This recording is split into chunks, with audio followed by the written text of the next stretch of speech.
And I have a part two to the reason why I think people discuss other people's lives. Because they're too busy looking at others to look at themselves.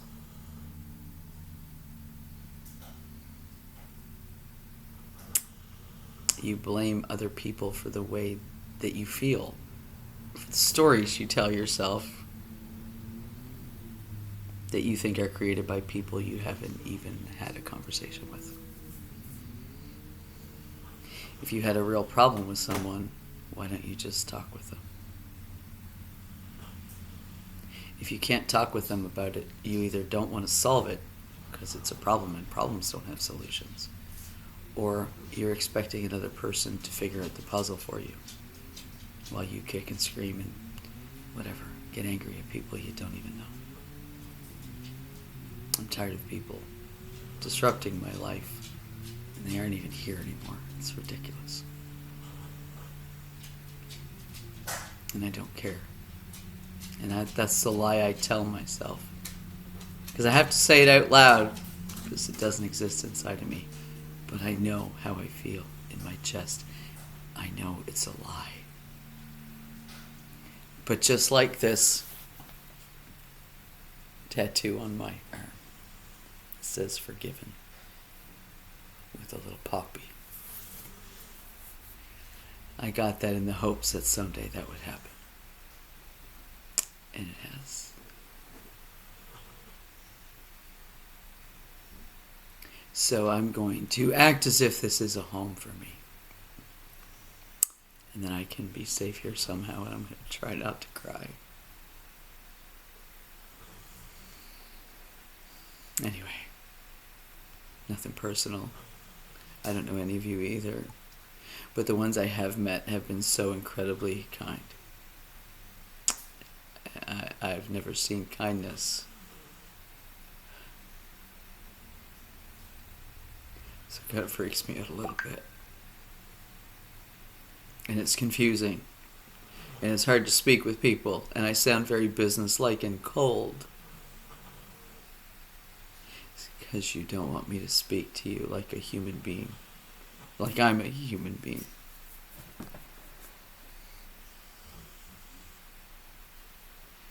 And I speak like I'm a machine. And I can guarantee you there's words in there that are emotions that I don't hear. But they leak out of my face. Or they punch holes in my walls. I don't hit people. I know how bad that hurts. And if I did it, it would only be to defend myself. And because I have precognition, my body will move before the picture gets painted in my mind. It'll just happen on its own. And I'm just a spectator watching.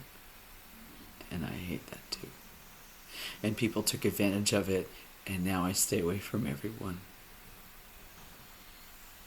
Because I really want to live a quiet, small life.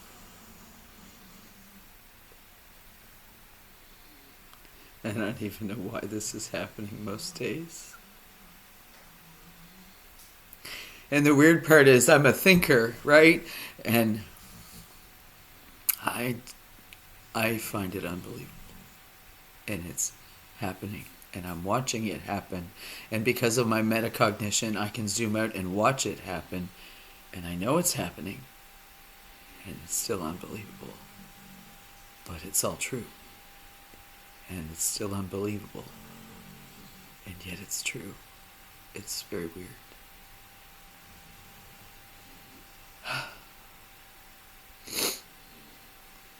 There's no good, there's no evil, there's no angels, there's no devils. You know what it is? It's what you choose. You are who you choose to be. You are who you answer to. Who do you answer to? I don't answer to the thing that tells me that I'm a terrible human being. Because I don't hear that.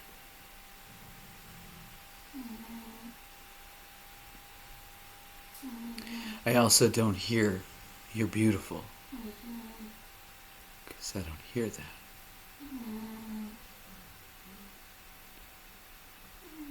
Words are irrelevant to me, oddly enough, internally. That's why I seem detached when I explain things. Because I am.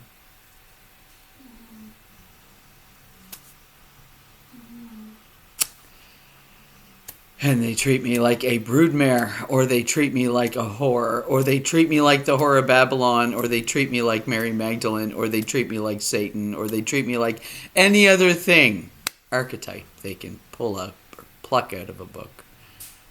And we're all in those books, and we're all of those things in all of those books. Jesus fought himself in the wilderness. I'm in the wilderness, in my house. It's a period of isolation where you deal with yourself and you look at yourself and go, oh, that's how I think. Okay, so that's where it started. And that's why I'm here. And that's what it all links up together, and this is what it means. And it's becoming more and more clear. It's a gift, losing everything. Living in your car. Living in hotels while you paid all the money that you had on all the bills for a man to live in a house that you were afraid to live in with him.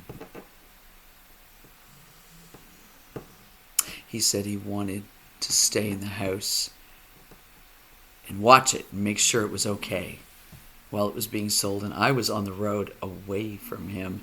And he said, I just want to make sure the squatters don't take over. And guess what he was? He was the man that didn't pay any bills and lived in the house with the girlfriend that he'd had for years and I didn't know about. That was going to attack me with a knife. And I ruined her plan. And I kept my life. And he's the squatter. Or was, anyway. I don't know where he is today, and honestly, I don't care. He's not in here. That's all I really care about. I have my life. And I took my dogs with me because with most abusers, they will abuse anything you leave behind to hurt you. Like the one before him did. And there won't be another after. I'll be alone first for all of eternity, for infinity, if it means that I get to live without a slap to the face, a punch in the head, a hit so hard I limped for years.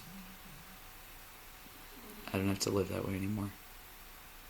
And if I have to endure the pain of being alone, it's much better than the pain of being with a terrible human being. The one he thought I was, but the one he used to cover up who I am.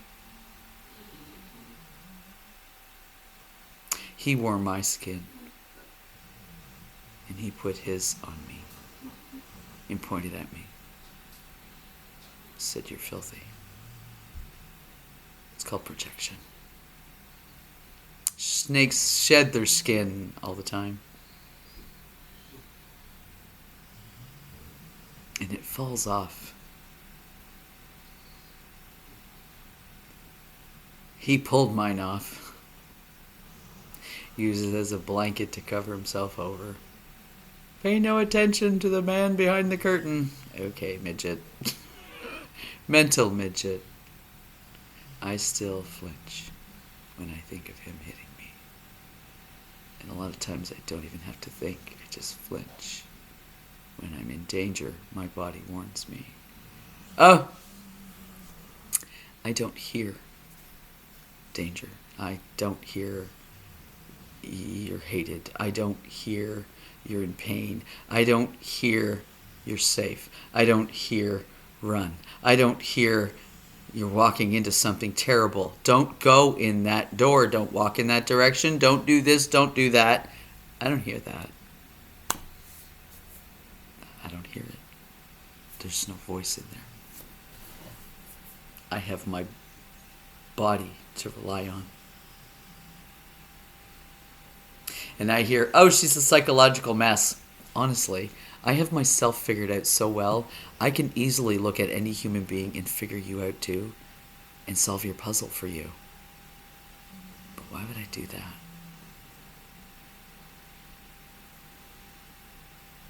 For you to call me another thing and spread rumors and lies about me, like you did at the very beginning when I got here, and you know who you are.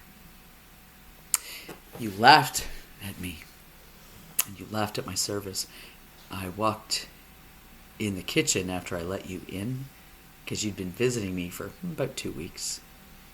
And I had had an encounter down the road at a cenotaph I didn't know was there the day before, and I was still upset about it. Remember, I think in video.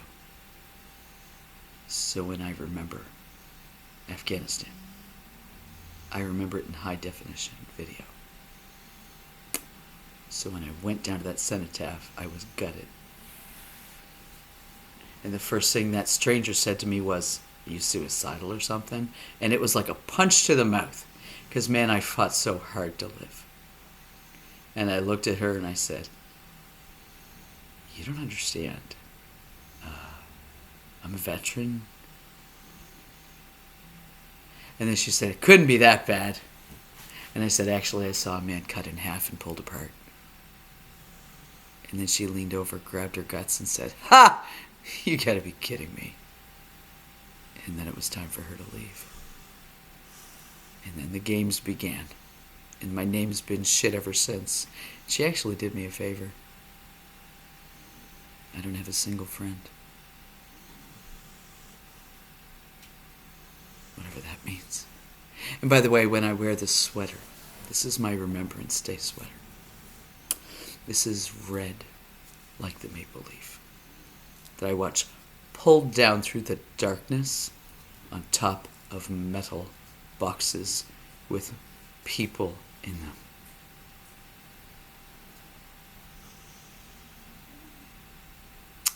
And you don't laugh at them again.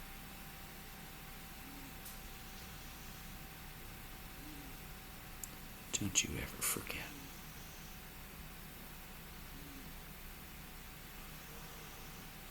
I'm going to stay so you don't. You're welcome.